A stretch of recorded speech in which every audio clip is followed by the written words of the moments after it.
Well, today's Monday, and Friday at 12:30 p.m. I am scheduled to take my extra class amateur radio license exam. It's a 50-question multiple choice, and you know, I had to study.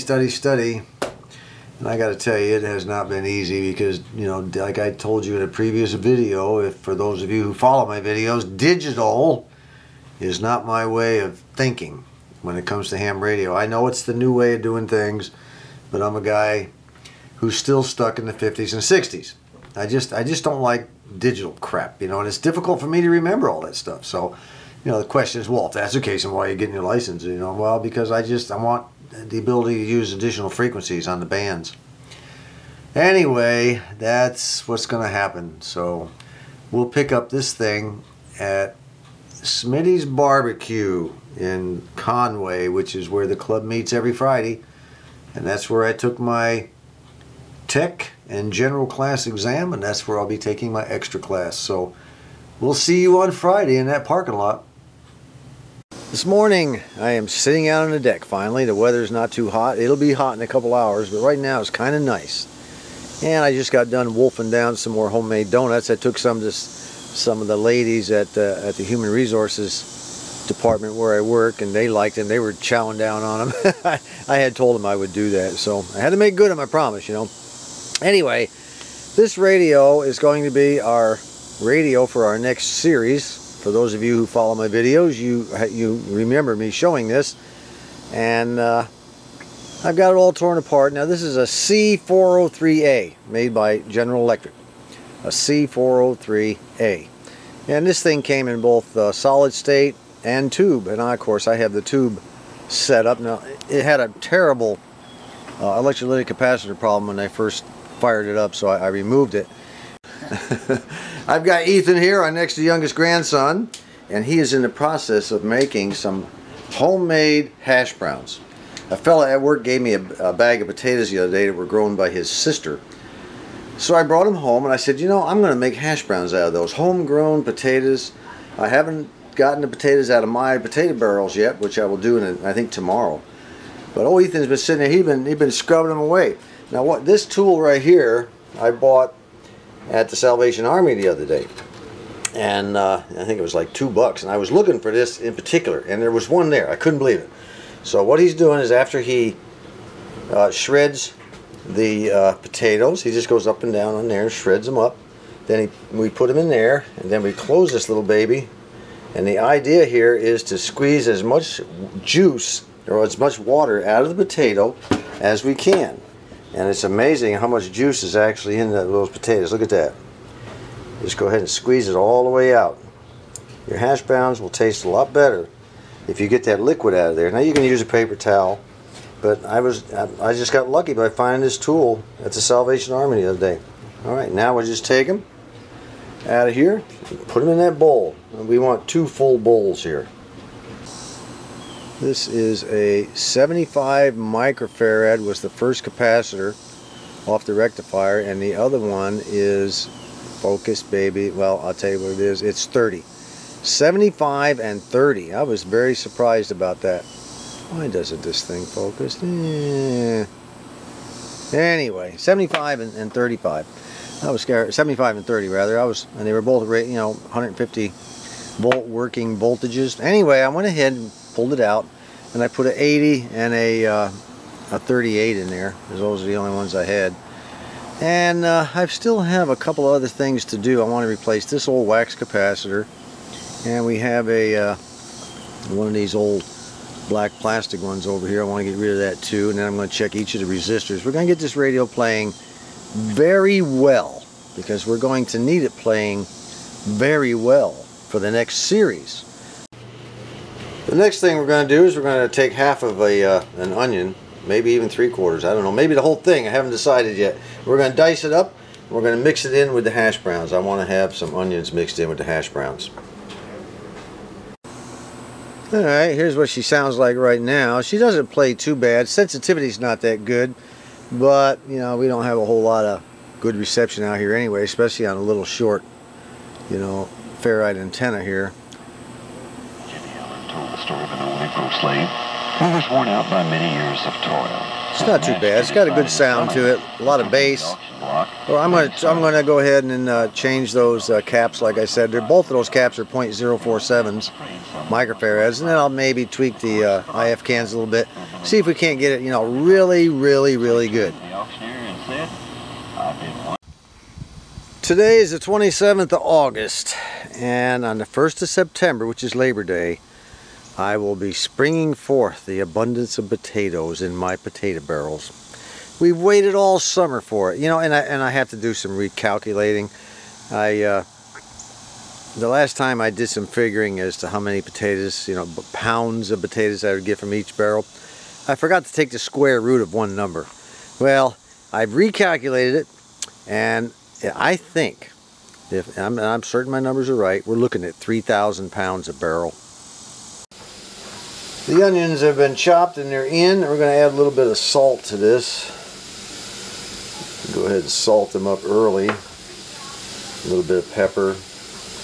Doesn't take a whole lot to, you know, to work on. You can also put chopped tomatoes in here if you want. Okay. Now we're going to just go ahead and mix the whole thing up. Get all the hash browns mixed in with the onions. And we're going to have some bacon and eggs again on the grill. And I just wanted to show you how we're making the hash browns to go with it. That's all. 2 days and counting before the test. Today, which is Wednesday, and tomorrow, which is Thursday. The next day, I go through the door of ham radio doom. An update on our turtle eggs. If you look down there, there's still like 3 or 4 in there, but see that dark line between these two right here? It appears to be the shell is broken. I don't know if he's trying to get out. I don't know if he tried to get out and couldn't make it and he's now dead. But I stuck my finger on the lower one and kind of pushed on it a little bit. It's very soft. The shell is very soft compared to what it was. So maybe he's ready to pop also. We'll keep a closer eye on it over the next couple of days. Yeah, the old grill's fired up. I'm going to go ahead and cook these hash browns first. I've got the grill on kind of like medium right now. I'm going to cook it in butter. I think hash browns should be cooked in butter. Now, you know, a lot of people cook hash browns until they're crisp, you know, really crisp. You know, that's fine. I don't like them crisp. I like them crisp on the outside a little bit, but I want the inside to be soft so I can taste the potato. Some people want them all the way, you know, cooked crisp all the way through. You know, in my mind, that's a potato pretzel. I'm not interested in doing that sort of thing, so I'm going to go ahead and spoon out a few, put this butter on here. I want to have 3 or 4 of these things going. And there's basically it's going to be nothing but, you know, like a potato pancake. So let's get them out and get them cooking. I know people are waiting to eat. Well, keep on dreaming. Yeah, baby, keep on dreaming. Keep right on dreaming. Okay, everything seems to be top-notch on this thing now. I gave it a quick alignment by ear, of course. It's just an AM, and with an antenna and an oscillator adjustment. That's it. And she tunes good and plays good. Right now, what you're hearing is coming out of my transmitter.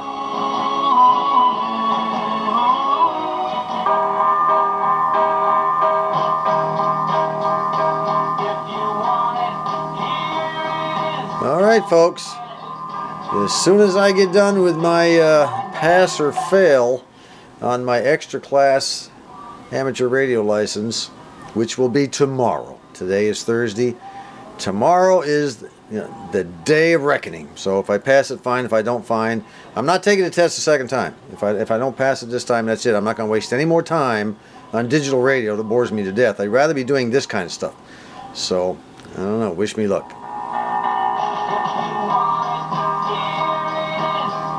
Sounds good, I think. Yeah, all I'm going to do is spoon them out with a big spoon. Put them on there like that and kind of smash them down a little bit. These folks are hungry this morning. I think they want quite a bit. I'm just going to smash them down, spread them out a little bit. And I'm going to put as many on here as I can like that. Just kind of keep them together best I can. And hopefully they'll turn out good. Before heading off to take that extra class exam tomorrow, I want everyone to know part of what's been helping me study. Not only have I been going through the book, but there is a fellow on YouTube whose name is Dave Kassler, and he has an entire series of videos. He's an electrical engineer, I believe he said he was. He has an entire series of videos that cover each of the sections in the extra class study book, the extra class study manual. And he puts up about a 10, maybe 14-minute video on each one, discusses it all. He's an outstanding instructor. I'll give you a little hint of what he is. That's his call sign right there, by the way.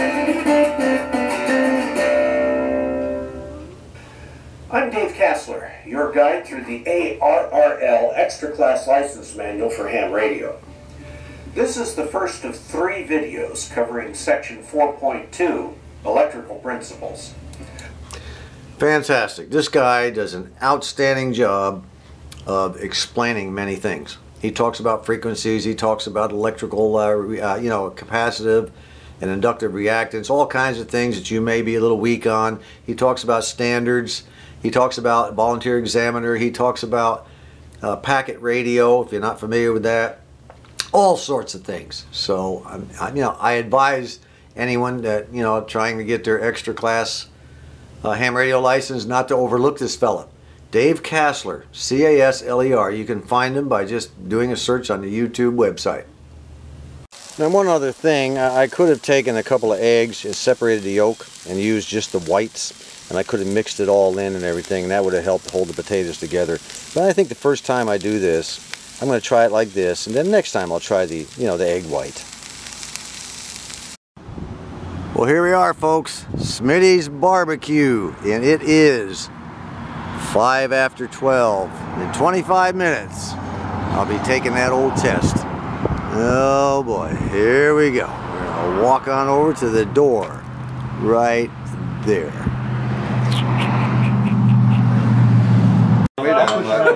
Now, for those of you who watched my videos and saw my ham radio how to get a license series, you all remember Glenn King. How you doing today, Glenn? Now, I'm going to be taking that extra class. He's going to give it to me. He's going to give it to me, boy.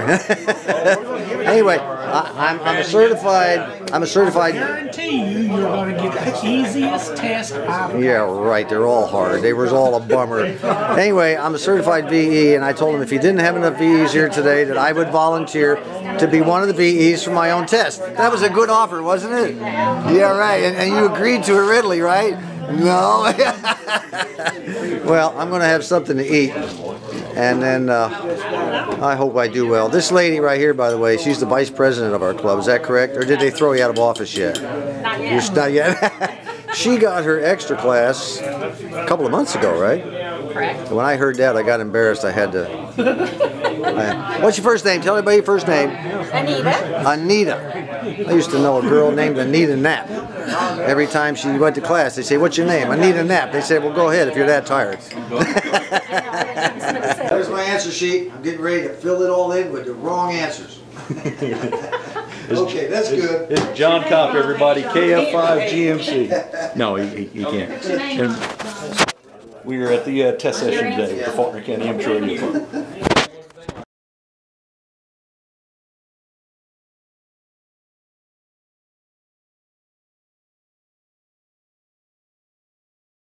Hey, John. No pressure. No pressure, yeah. One of our subscribers asked if I had done anything yet to this drip pan. The answer is no. I've been too busy to mess with it. I only want to work on this thing when I have plenty of time where I can take the patience needed to do it. If I try to rush it, it'll muff up. So I'm going to try to get it done within the next week. It's one of those things. It's not a pressing priority. I mean, it semi-works the way it is. But there's one thing I did do. I took my spatula, my wooden handle spatula, and I put it on the grinder at work. And I rounded off the left side and just barely rounded off the right. Previously they had real sharp edges in them. And there's a reason for that. Because now when the grease comes down, it gets sort of pooled up. I can take this and it fits right down into the groove real nice, and I can move the grease along.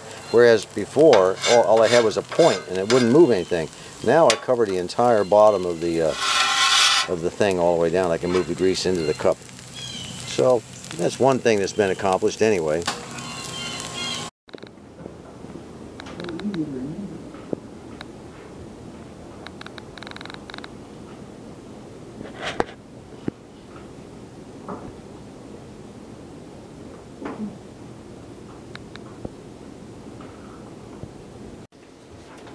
My test is about to be scored. I just finished it. You're gonna look at the mean faces on those people. Oh my gosh. I think I'm going to go ahead and put a little bit of Cavender's Greek seasoning on these. You can use it for all cooked vegetables. Just put a little bit on each little bit there. I think it'll kind of help add a little extra spice to it. I like extra. So I was going to go with garlic, but not everyone in the family likes garlic. So now, as soon as I flip these things over, I'll go ahead and we'll start the bacon going. Yeah, the old bacon is looking and smelling good now. I'm almost ready to take it off here in a little while. Some of it has to be crisp. I don't know what it is about this family. Everybody wants everything crisp. They want it burned, you know. Not me. I like flexible bacon, and I like potatoes that aren't too overly cooked. And we'll get the eggs on. We're going to cook them in the bacon grease, and that'll be it. Another update on our box turtle eggs. I took out this one that looked like it had a hole in it, and it does. It's all rotted on the inside. Whatever it was didn't make it. So that's one down. But we still have 3 down in there. And that one on the left you see right there, or straight down in there, that one looks to be in pretty good shape yet. There's also one over here on the right. There's one straight up down in there. So there's about 3 still down in there. We'll see what happens.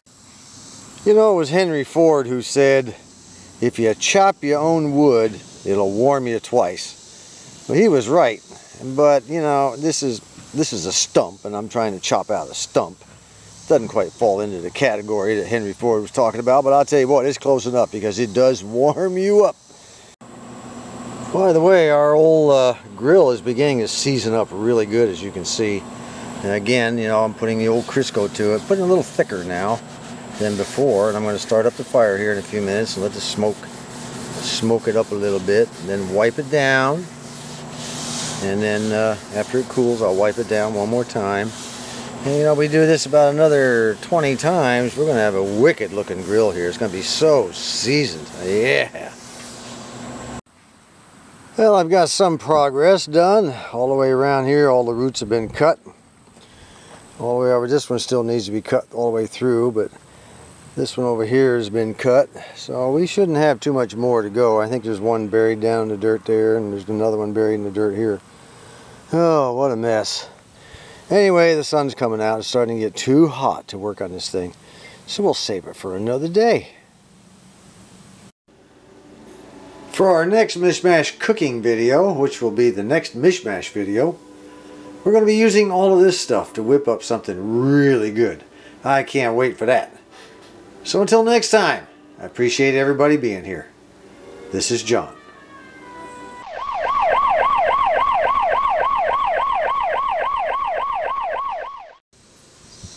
We're getting ready to, clean out the potato barrel, and I moved a plastic container I had here, and look what was down underneath that plastic container.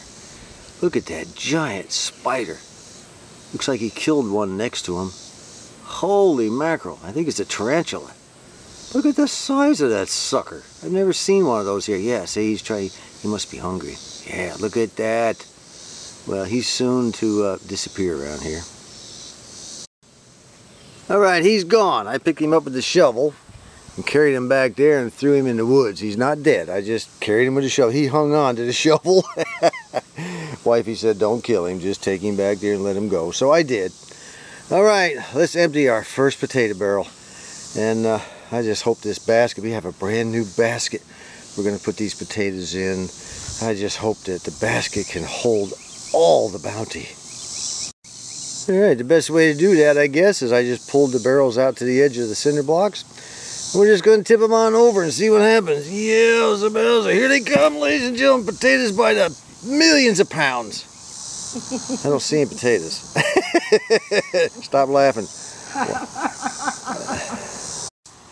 Well, they've all been taken out. Not quite what I was hoping for. Doesn't look so good. Ernie, my wife, she thinks it's funny.